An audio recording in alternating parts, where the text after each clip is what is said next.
traditional bear markets do not start off violently on the downside. People trying to buy cheap stocks, thinking that cheapness by itself will be paid for and will be rewarded. I don't think that will be the case.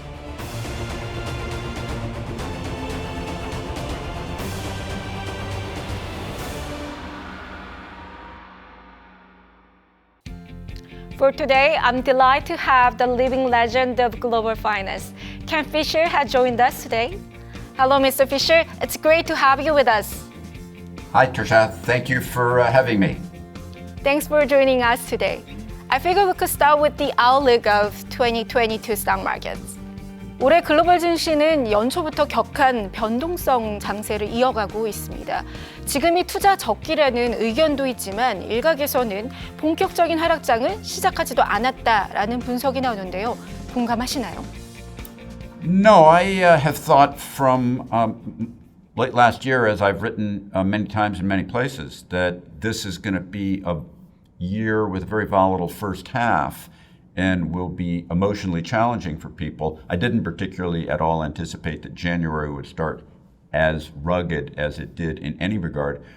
But I think the back half of the year will be strong. I think it's a perfectly fine year. And the more people become frightened and the more people forecast that it'll be a bad year, that'll probably be a crash and all those kinds of things, actually the more bullish it is. I believe that we've been having a small, fairly normal correction with almost typical types of scare stories that will end up having been proven false over time. You know what they are. It's inflation, it's interest rates, it's Russian-Ukraine fears. It's these standard ones. But we've had plenty of time to pre-price all of those. So I think before we get to the end of the year, we'll see low double digits. But remember that since we're already down slightly, you're really talking from here at a number that looks like about 20%. 그렇다면 올해 투자자들이 주목해야 할 리스크는 무엇인가요? So there's always, no matter when, a very large number of very low probability catastrophic things that could happen. And I'm not going to take the time to rip through all those ones. But for the most part, the biggest risk to our system right now is that businesses, having had supply chain dislocations that are well understood, get used to doing things in unnatural ways that cause them to build inefficiencies that could later lead to recession. And the stock market, of course, is a leading indicator and would move in advance of that. I don't think that will occur, but I think that's actually the biggest single risk. 3월 FOMC에서는 미 연준이 기준금리를 인상할 것이 확실시 되고 있습니다. 시장도 이 통화정책 변화에 주목하고 있는데요. 회장님께서는 그보다 더 중요한 변수로 미국 중간선거를 꼽으셨습니다. 그 이유가 뭔가요? So first on the rates, my views on this are very different than almost everyone's. Central banks are almost always more reactors than they are causers. Central bankers aren't actually very competent.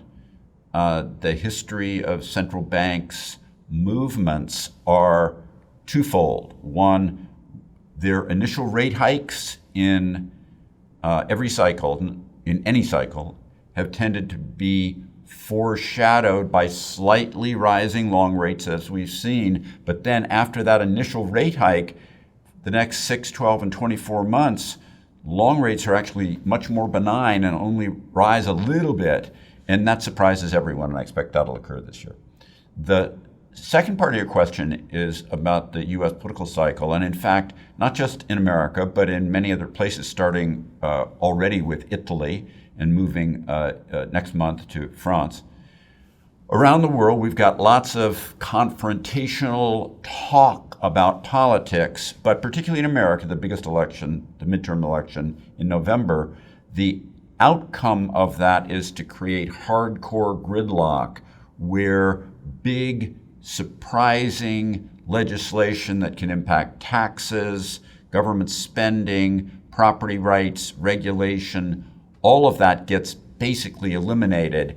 and markets pre-price that starting in the back half of the year. The fourth quarters of midterm election years in American history have been positive 83% of history, way above historical averages. And the fact is, markets love hard gridlock because what markets hate is the uncertainty of big potential dislocative government legislation. 연내 연준의 금리 인상은 어느 정도 있을 것이라 보시나요? Well, A, I don't think they need to. B, I don't know how many times they will. And C, I don't think it's very important.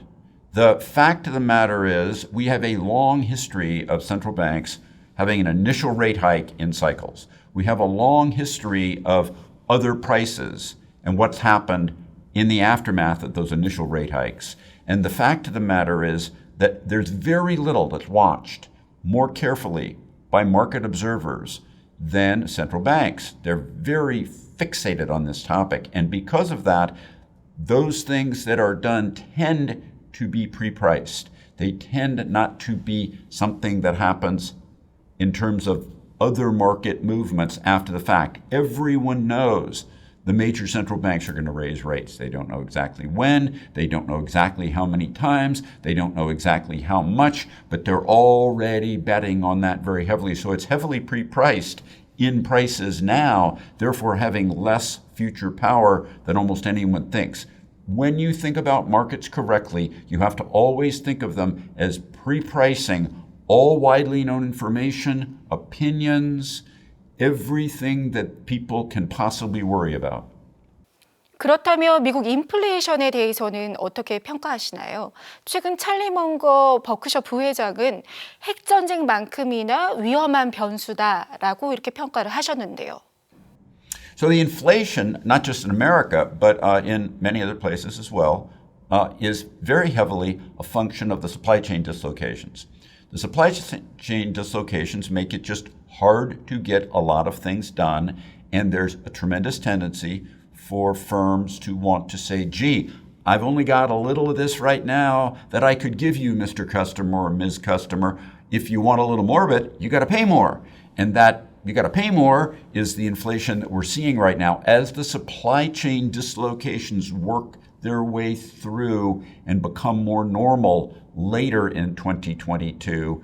That should all largely reverse, calm, and go away. Now, at the same time, the headline CPI numbers in America, in Europe, and in most developed nations are almost twice what the core inflation numbers are. The core inflation numbers are not at very high and scary numbers, and in fact have been trending down. I do not see inflation as the traditional way people have always thought about it, which is driven by too much money chasing too few goods. In fact, this year, in America, in Europe, in Asia, in Japan, loan growth, which is the core driver of growth in the quantity of money, is very moderate, has been very moderate in the last 12 months, is very moderate in January. When I say moderate, I mean in ranges, depending on exactly where you are, of 2 to 5%. These are not the numbers with GDP growth, like you've got moderate GDP growth in South Korea, that lead to big inflation. And of course, in Europe, the inflation that we see is very heavily driven by energy prices, which again are a result of the dislocations. 그렇다면 투자자들은 어떤 투자 전략을 취해야 할까요? 한국 투자자들을 위한 조언도 부탁드립니다. So first, I would say that, as I said earlier, I expect the first half of the year to be volatile, tied to political fears, tied to fears about the interest rates, and a lot of wild wiggles. In that, the most important thing for the investor to do is to not let those wild wiggles impact their psychology, to not let them get knocked off of course, because the back half of the year, I believe, should be strong.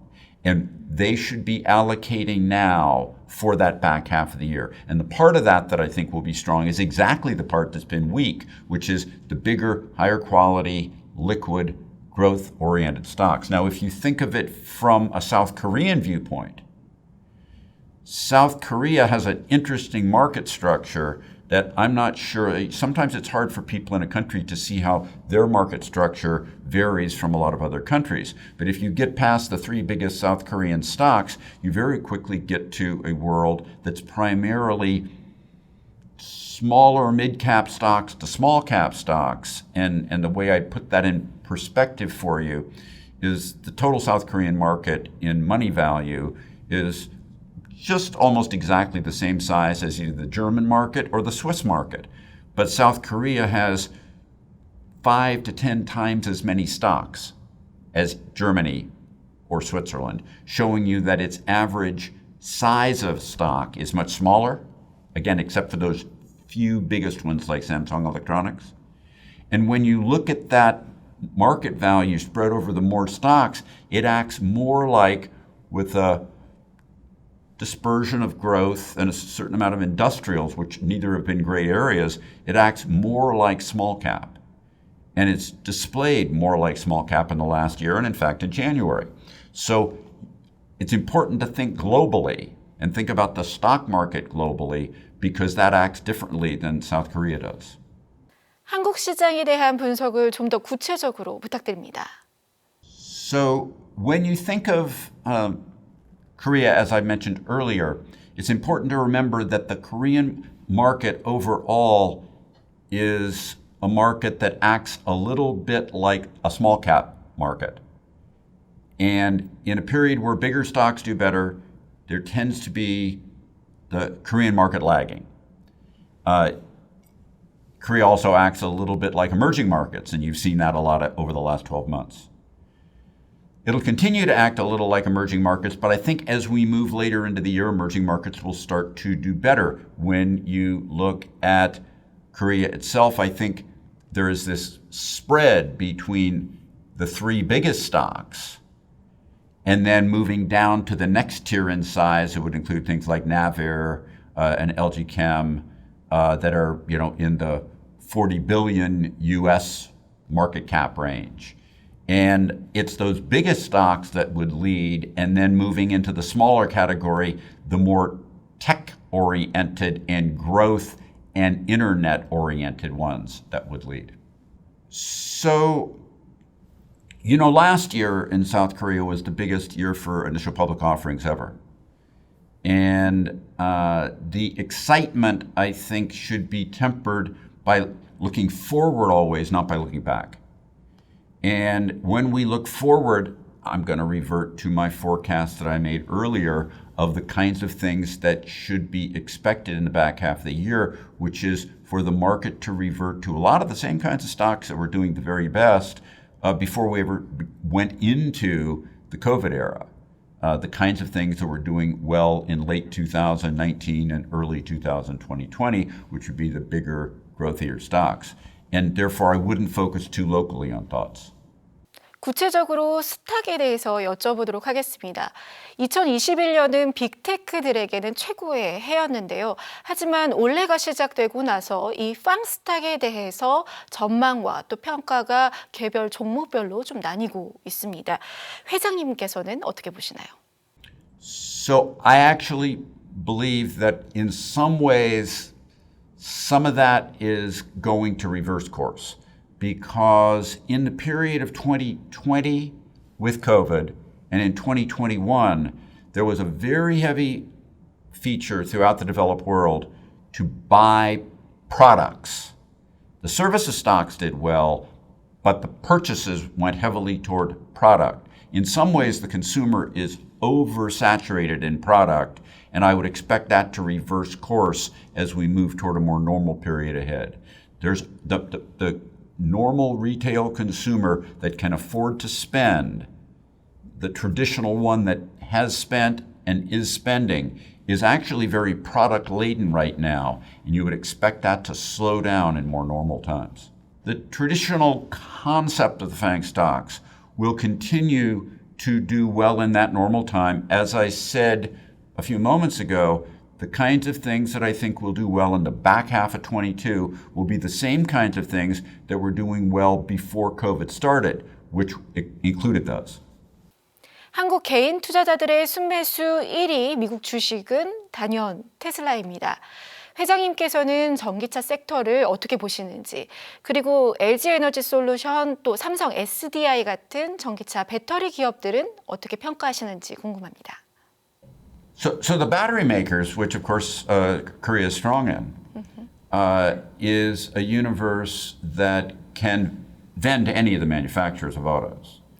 And yet, what I would say is, in the end, and this is not a disparagement of Tesla in the slightest, Tesla's got a small percentage of the total auto market. And when we think about what ends up happening in the struggle for EV market share, distribution capability and marketing and the clout that goes with them will be continually important as the bigger players build their EV capability.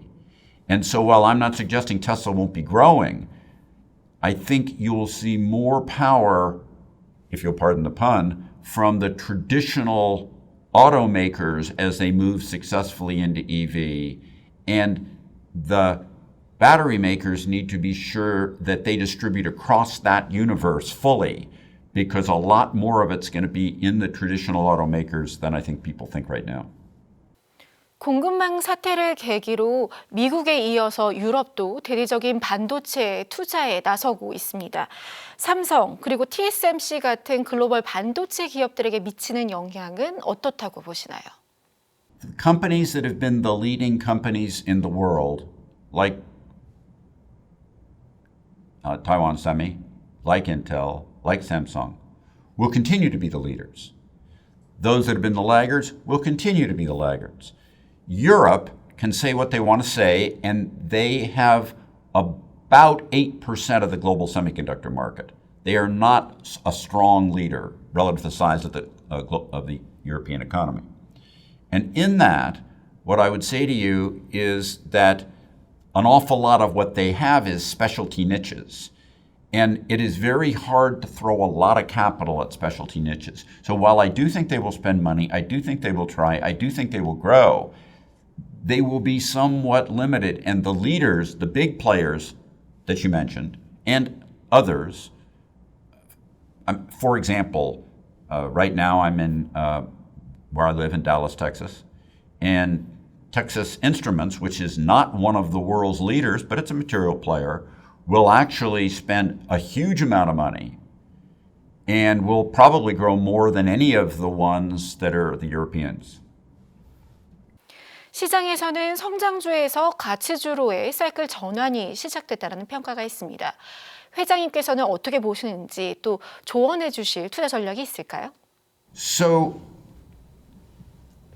I think a big head fake, that's a mistake, is this thing that went on over the course of last year and to some extent the year before, where investors started increasingly piling into so-called value stocks.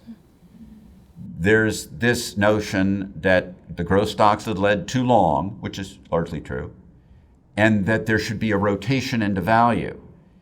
In this period, value has become too popular, in my opinion. Growth stocks weightings have been cut very harshly and are at low levels historically.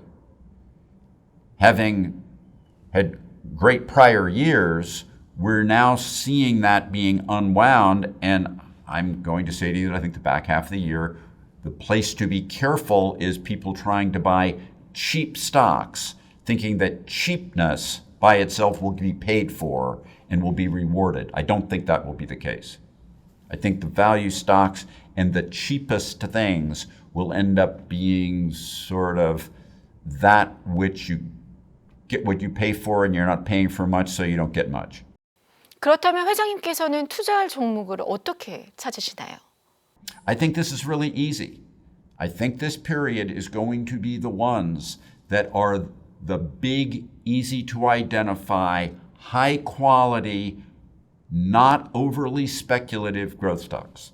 And that's not just in technology, that's in categories outside of technology, like consumer luxury, like an LVMH, that has great fat gross margins, fat operating margins, gross operating margins, sales minus cost of goods sold, is really, in many ways, the mother's milk of business. It's that which lets you have fat gross operating profit margins, which lets the firm pay more in marketing, sales, R&D, even in interest if it wants to finance acquisitions. And those big fat gross operating profit margin companies that are also big and high quality, they're easy to identify and they'll do very well in the back of this year. 올해 두드러지는 성장세를 나타낼 것이라 전망되는 분야는 어딜까요? So you could view 2021 in some ways as a year that had a little bit of everything for everybody, as you said, back and forth between growth and value, a little something for everybody except for the bears. In 2022, we started the year with something for the bears. As I've said before, I think that volatility of bouncing around in wild wiggles up and down and up and down, I think that'll continue for a good long period of time and be a sideways trader's market. But then in the back of the year, I think that breaks away again because I think the value stocks have been overbought and are way too popular. Popular value isn't really a value. 그렇다면 투자 자산군별로 그리고 또 투자 지역별로 봤을 때 유망하다고 보시는 곳이 있는지 궁금합니다. 상대적으로 또 저평가된 곳이 있다면 어디일까요? I don't think that way. Oh. I've never thought that way. I mean, that's not true. I used to think that way when I was very young. I've been in the investment management business for 50 years this year. Right. And decades ago, I came to learn that undervalue doesn't tell you anything about what will do best in the next 12, 24, 36 months. Oh. Valuation and price movement have no linkage that you can actually measure in history.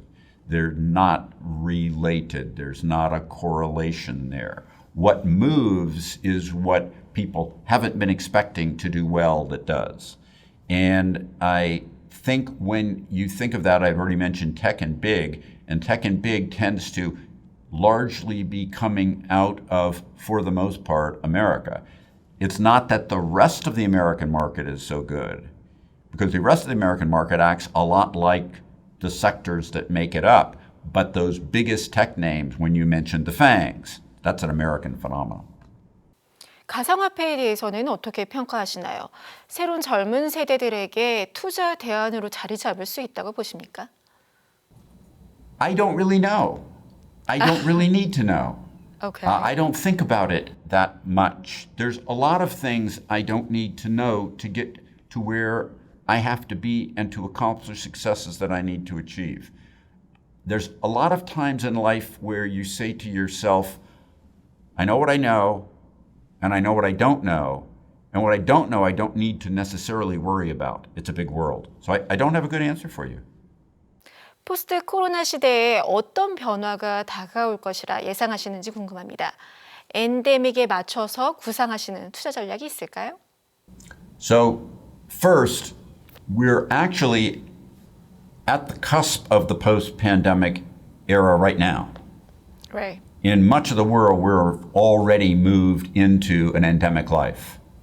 Where I am right now in Texas, it is not pandemic, it's endemic. And that transition's already occurred. And there's places in the world that are still in pandemic, but all of that is going away as 2022 progresses. In the longer term, the driving feature that I think is very hard for people to get in their bones is that the inherent nature of capitalism is to keep coming up with uses for technology that create products people want that they can't envision today that change their life. So, for example, a perfectly obvious thing during pandemic has been the rise and evolution of Zoom. And we all know that. But the concept of miniaturization and fitting more electronics into tighter spaces is going to be important over the course of this next business cycle in terms of creating transformative products that will allow us to do a lot of things on a much smaller and closer to us scale as we go through life. And again, all of that will accrue heavily to the areas that you could think of as software as services. And I believe, differently than a lot of people believe, that there is no need for the big tech companies to be broken up because there will be smaller software as services companies that will be disruptive in that field. 마지막으로 저희 시청자들을 위한 투자 조언 부탁드립니다. So I think it's important for people to remember that in the long term, it is, among liquid securities, almost impossible to keep up with the returns of equities. But equities are very volatile. And it's very normal for a human to myopically get caught into the short term of what the market's doing and to let that impact their thinking and then from their thinking, their actions, where it is common, for example, in a correction where the market drops maybe 10 or 15%, to think there's going to be more bad things ahead, get out, and then because corrections tend to come quickly and then reverse quickly, watch the market rise and leave you behind and then become distraught. I think one of the most important things someone can do when the markets are very volatile like they are in the first half of this year is A, think global, B, slow down, diversify. Don't let the news scare you out of stocks. Don't let the news make you think it's all going to be terrible because it won't be. And those stories that you read and you hear that everyone thinks are to be so bad are being pre-priced by the market faster than you and I can think about them. And that process is slow down. If you get nervous, if you get worried, watch a movie, go take a hike, have a pizza, have some physical exercise. Get away from the market and remember that short-term thinking is your worst enemy. In the long term, if you need the high returns of equity, you need to put up with the volatility that naturally comes with equity, and movements of 5 and 10% or even 15% over the course of 1, 2, or 3 months on the downside don't mean much. I want to make one more point.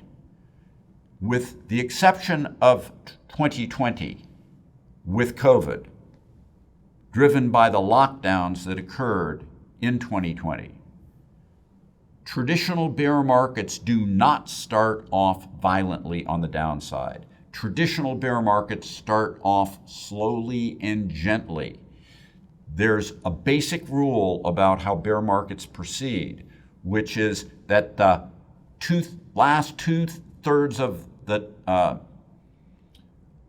drop is the last 1/3 of the time, and the first two-thirds of the time is only 1/3 of the drop. The first few months of a bear market tend to want to be quiet and calm so that everyone doesn't get scared out, because if everyone got scared out, the bear market could not continue. And it's very much not the psychology that we're seeing as we start 2022. That's that of a bear market. A bear market is a psychology that says when the market's down, gently and calmly, slowly off the top in a big, broad roll, that I should be getting into it, because then those are the people that can get forced out of it later. There's an age-old saying that bull markets die with a whimper, not with a bang. And what we've had has been a bang. That's awesome. We covered a lot today. Thanks once again for sharing your insights today. We really appreciate it. Thank you. You do a great job, Trish. I appreciate your interest in me. Thank you. 예상을 했지만 여전히 어려운 혼돈의 시기가 이어지고 있습니다. 하지만 오늘 피셔 회장은 이미 시장에 나온 변수에 흔들리지 말고 위험보다 기회를 찾으라고 강조했죠. 투자 거인의 냉정한 판단과 강한 시장 전망이 맞을지 저도 기대됩니다. 오늘 글로벌 구루는 여기서 마치겠습니다. 함께해 주신 여러분 고맙습니다.